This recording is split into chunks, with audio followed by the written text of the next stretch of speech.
है sir, Iran ने अपनी ताकत का मुजाहिरा किया, उसके बाद ही सर ये टेबल टॉक पर आए हैं। सर एक और चीज़ है कि जो ये भी रिपोर्ट्स आ रही हैं कि रूसी जो जंगी हेलीकॉप्टर हैं MI-28 वो भी ईरानी फ़ज़ाओं में इस वक्त जो हैं वो घूम रहे हैं। तो आप ये सारी सूरत हाल को किस तरह से देखेंगे? क्या रूस वाकई ही खुल के इनकी सपोर्ट करेगा, ये सिर्फ ये भी दर्शनी प्रोग्राम होगा? बिल्कुल सर, रूस और चाइना का साथ देना। मैं भी अपना सवाल ऐड ऑन करती जाऊँ सर, आप क्या समझते हैं, अब जो मुज़ाकरात हैं, जाहिर है अमेरिका को थ्रेट महसूस हुआ है और इसी वजह से वो टेबल टॉक पर आए हैं।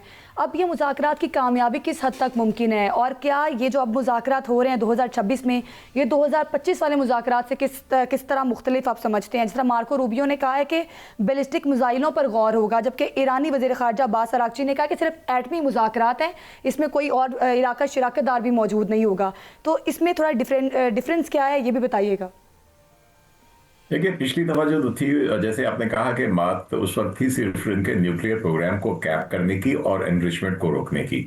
अभी इन्होंने जो मल्टीपल कंडीशन लगा दी है, जैसे सिर्फ न्यूक्लियर प्रोग्राम को कैप नहीं करना, इसका जो एक एनरिचमेंट लेवल है उसको कैप करना है, और जो एनरिच्ड यूरेनियम है उसको किसी थर्ड कंट्री में ट्रांसफर करना है। This is asking too much. और उसके साथ बैलिस्टिक मिसाइल प्रोग्राम को खत्म करना, और जो इनके जो हमास है, हिजबुल्ला है, होतीज है, इनको जो सपोर्ट करते हैं, जैसे मैंने पहले कहा था कि ईरान इसको अलायंस ऑफ रेजिस्टेंस कहता है, मज़ाहमती ग्रुप इनको कहता है। तो वो कहता है ये हमारी जो है हमारी सोवरेनिटी के ऊपर ये हमला है। ईरान ने भी शो ऑफ पावर किया है, दो उसने टैंकर वेसल जो है दो उसने कब्जे में लिए हैं, जो कि किसी थर्ड कंट्री के थे, लेकिन वो यहां से गुजर रहे थे। तो ईरान ने भी थोड़ा शो ऑफ पावर किया है। फिर उन्होंने कल हम बात कर रहे थे कि उन्होंने एक ड्रोन भी भेजा है, जो रिकॉनेसेंस ड्रोन था, जिसको उन्होंने F-35 से मार गिराया।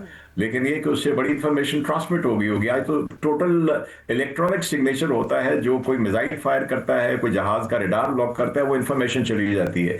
और मुझे यकीन है कि वो इंफॉर्मेशन ईरान के सिर्फ अपने पास नहीं है, वो अपने बड़े दोस्तों से, जिसमें चाइना है, जिसमें रशिया है, जिसके साथ मिलकर स्ट्रेट ऑफ हॉर्मुज़ में इन्होंने लाइव एक्सरसाइज की है, तो उनसे भी शेयर की होगी।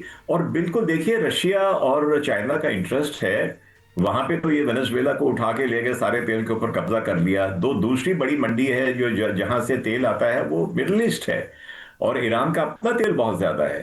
तो ये आई एम श्योर कि इसमें कोवर्ट तरीके से ही सही, खुफिया तरीके से ही सही, लेकिन मैं समझता हूं कि चाइना और रशिया जो है ये दोनों इसको डेफिनेटली सपोर्ट करेंगे, मिलिटरीली नहीं। अच्छा साजिद साहब, मैंने आपसे गुजारिश की थी सवाल जो मैं जिसका जवाब जानना चाहता हूं कि MI-28 जो हैं रूसी साख्ता हेलीकॉप्टर्स जंगी, और ये रिपोर्ट्स हैं कि वो ईरान की फ़िज़ाओं में इस वक्त जो है ना घूम रहे हैं। तो आप क्या समझते हैं, क्या वाकई ही रूस खुल के मदद को आ गया, या अभी इशारों किनारों में दर्शनी मदद ही होगी?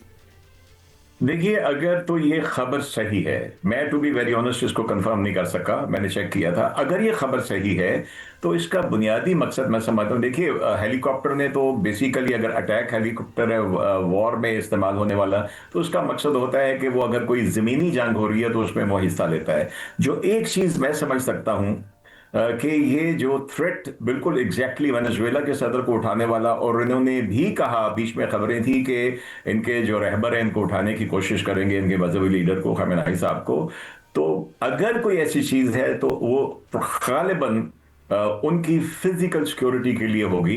तो अगर ये है तो बहुत अच्छी बात है, क्योंकि फिर तो चाइना अमेरिका को बड़ा सोच समझ के कोई ऐसी हरकत करनी पड़ेगी कि वो यहाँ से उनको उनके जो लीडर हैं उनको किडनैप करने की कोशिश करें। अच्छा सर, व्हाइट हाउस की प्रेस सेक्रेटरी जो हैं उन्होंने ये कहा, ईरानी क़यादत को पैगाम दिया है कि प्रेसिडेंट ट्रंप के पास सफारत के अलावा दीगर ऑप्शंस भी मौजूद हैं। ये दीगर ऑप्शंस से क्या मुराद है उनकी? दीगर ऑप्शन उनके पास इब्राहिम लिंकन जो खड़ा हुआ है वहां पे, वो ऑप्शन है उनके पास, B2s है उनके पास। सेकंड ऑप्शन देखिए, या तो इसके ऊपर कोई डील होनी है, और सेकंड ऑप्शन में उनके पास डील नहीं है। सेकंड ऑप्शन में उनके पास जो ट्रंप का जो बयान है, या जिस तरह वो बिहेव कर रहा है, that is war, that is bombing Iran. तो that is the second option, और कोई डिप्लोमेटिक सेकंड ऑप्शन नहीं है। सर, आप क्या समझते हैं, इतने प्रेशर के साथ मुज़ाकरात पर तो पहुंच चुके हैं दोनों ममालिक, इसका फ्यूचर क्या देखते हैं आप? क्या लगता है आपको कि इस बार मुज़ाकरात कामयाब होंगे? आपका क्या एनालिसिस है इस पर? ना एक जब कोई बात करने पे रजामंद हो जाए तो एक पहला एक पॉजिटिव स्टेप तो इसको मानना चाहिए कि बात करने के ऊपर आ गए। और फिर दूसरी मुझे एक बेहतर चीज लगी है कि दोनों ईरान ने खास तौर पे कहा कि मैं डायरेक्ट बात करना चाहता हूं। मैं इसीलिए इस्तांबुल से, जैसे पाकिस्तान ने जाना था, इजिप्ट ने जाना था, सऊदीया ने जाना था, उसने वहां से ईरान के कहने के ऊपर वेन्यू को इन्होंने ओमान में शिफ्ट किया है फॉर 2 रीजन के पिछले साल भी ओमान में हो रहे थे, तो वो उनकी जो अपने सफारतकार हैं ओमान के, उनको दोनों साइड के पॉइंट ऑफ व्यूज का पता है। और दूसरी बात यह है कि ईरान ने कहा, और अभी तक इनकी कोई डायरेक्ट बात नहीं हुई, अभी तक जो ईरान के ओमान के इनके हैं वजीर खारजा, वो दोनों साइड से मिलके बातें कर रहे हैं। तो उम्मीद करते हैं कि लेट्स होप अगर वो दोनों को किसी तरह इकट्ठा आमने सामने बिठा दें। रोबियो हैं, उसके साथ ट्रंप के दामाद भी आए हुए हैं, और यहाँ पे इराकची हैं और उनके डेप्टी हैं, वो आए हुए हैं। तो अभी जो मैं यही कह सकता हूँ कि लेट्स हम दुआ करें कि बेहतर हो, क्योंकि हमारे ऊपर दोनों तरह से बहुत इम्पैक्ट होगा पाकिस्तान के ऊपर। हमारा कंसर्न ये होना चाहिए, मेरा जाती तौर पे कंसर्न ईरान, अमेरिका, चीना नहीं है, मेरा जाती कंसर्न पाकिस्तान है कि अगर कोई जंग होती है तो तबाही के असरात हमारे ऊपर आएंगे। अगर इन दोनों का कोई मुआहिदा हो जाता है तो आप यकीन कीजिए इंशाअल्लाह ताला हमारा ये BLA और TTP वाले जो हरकतें हो रही हैं, इनके ऊपर बहुत पॉजिटिव असर पड़ेगा पाकिस्तान के हक में। अच्छा साजिद साहब, आखिर में सिर्फ ये फरमा दीजिए कि हमारा सबका कंसर्न जो है पाकिस्तान ही है और होना भी चाहिए। पाकिस्तान एक जो है वो जंग लड़ भी रहा है दहशतगर्दी के खिलाफ। आज भी इस्लामाबाद में जो दहशतगर्दी का वाकया हुआ है, इतनी मासूम वो चली गई, तो लेकिन वज़ीर आज़म मियां शहबाज शरीफ साहब ने ये कहा है कि भारत को दहशतगर्दी का जवाब उसी की ज़ुबान में देंगे। तो आप क्या समझते हैं कि भारत को उसी की ज़ुबान में कब जवाब दिया जाएगा सर? मेरा ख्याल है कि इसका सिलसिला कहीं ना कहीं किसी ना किसी तरह चल रहा है और इंशाल्लाह ये चलेगा। आप देखिए कि भारत ने जब पिछले साल उसने पहले हमारे सिविल इलाकों पे ये कहकर उसने मिसाइल दागे कि ये जो है टेररिस्ट है, यहाँ पे मैं इनके फौजी ठिकानों पे हमले नहीं कर रहा, तो उसने हमें जस्टिफिकेशन दे दी, हमें हक दे दिया कि हम भी देखेंगे कि कहाँ पे वो टेररिस्ट बैठे हुए हैं, वो अफगानिस्तान में बैठे हुए हैं या इनकी तरफ बैठे हुए हैं।